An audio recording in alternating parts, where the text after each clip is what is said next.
This is actually really quite concerning. This is just the second time in a matter of weeks where we've seen Dubai grind to a halt in terms of its airport and its road infrastructure as well. People being told to take the metro if they're trying to get from the city to the airport because roads have become impassable. And it is concerning. We are used to seeing Dubai as this, fabulous sunshine state with, golden sands.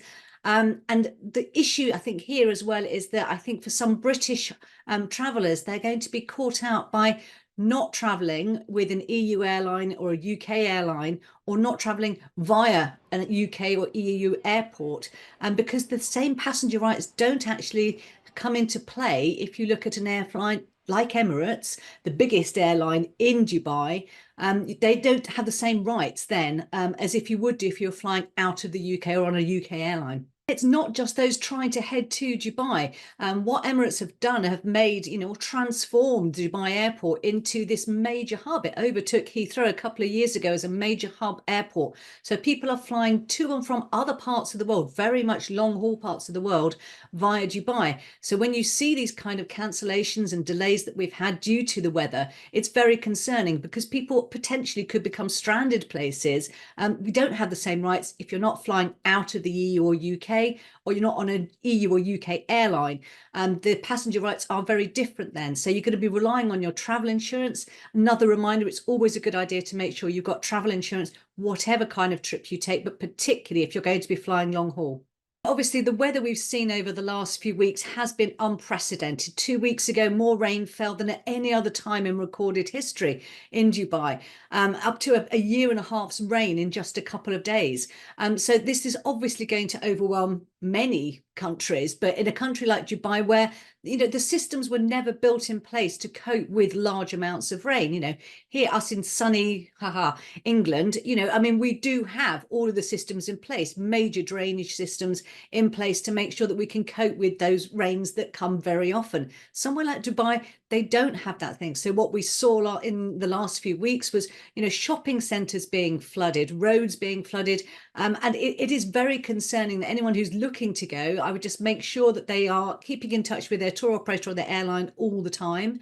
Make sure they've got good travel insurance, and just keep an eye on the sort of websites for your airline and any travel provider to make sure there's any updates there on what's going to be happening. So Tim Clark, who's the CEO of Emirates, issued a very unusual apology, admitting that they had not worked properly to get themselves through this crisis, that the delays were too long, that people weren't given enough information, they weren't being helped. A huge apology and say, we will do better next time. So all we can hope is that every time one of these things comes along, every time they come to a crisis like this, they learn the right lessons and make sure that going forward, we don't see the kind of scenes we saw 2 weeks ago.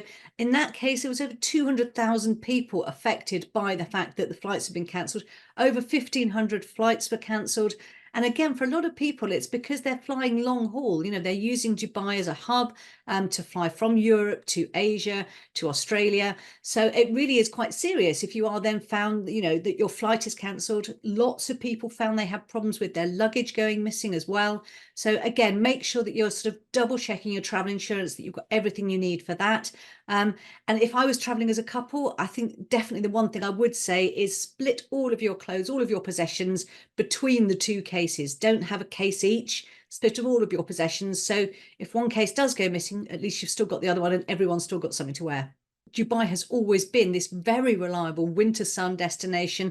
In summer, increasingly punishingly hot temperatures, but still somewhere that Brits love to go to. It's this sort of A-listers, celebrity central type place that they all want to go to. They have invested billions upon billions into making sure that they can draw all of us into this sort of pleasure city with all of these various different fabulous sporting facilities, all of those big names that are coming in. That again is that big draw for us. We want to go and see our favourite celebrities, our favourite sports stars. And it has invested billions in doing that. I think what it will now need to do is invest a little bit more in its road infrastructure, in its flood defences, and in basic sewage, I think.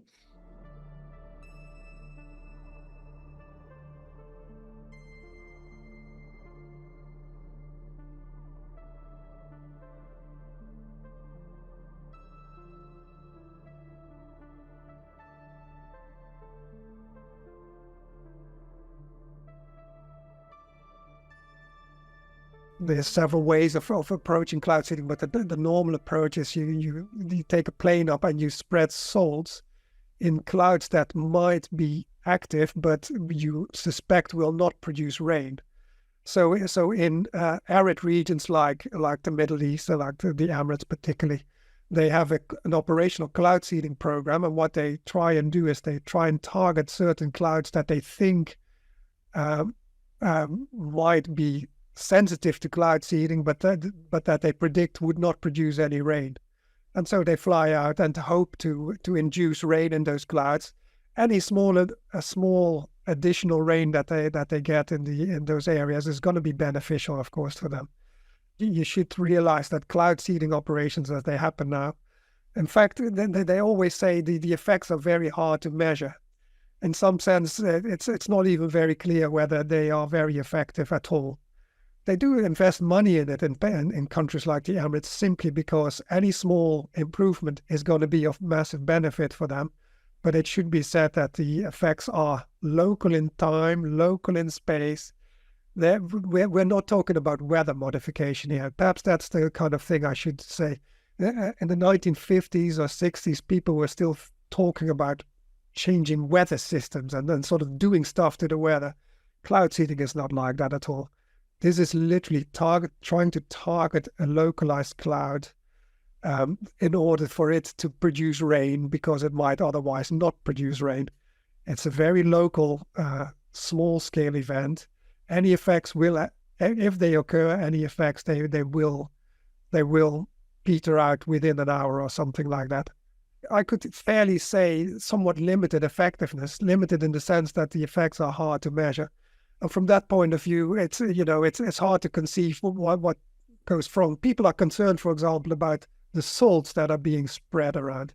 Well, the amount of the salts themselves are either dry ice or table salt or silver iodide. These have no harms to humans at all. But furthermore, and perhaps even more importantly, the amount that is being used during cloud seeding operations, for example, is so small that it is even hard to measure the concentration above background concentrations.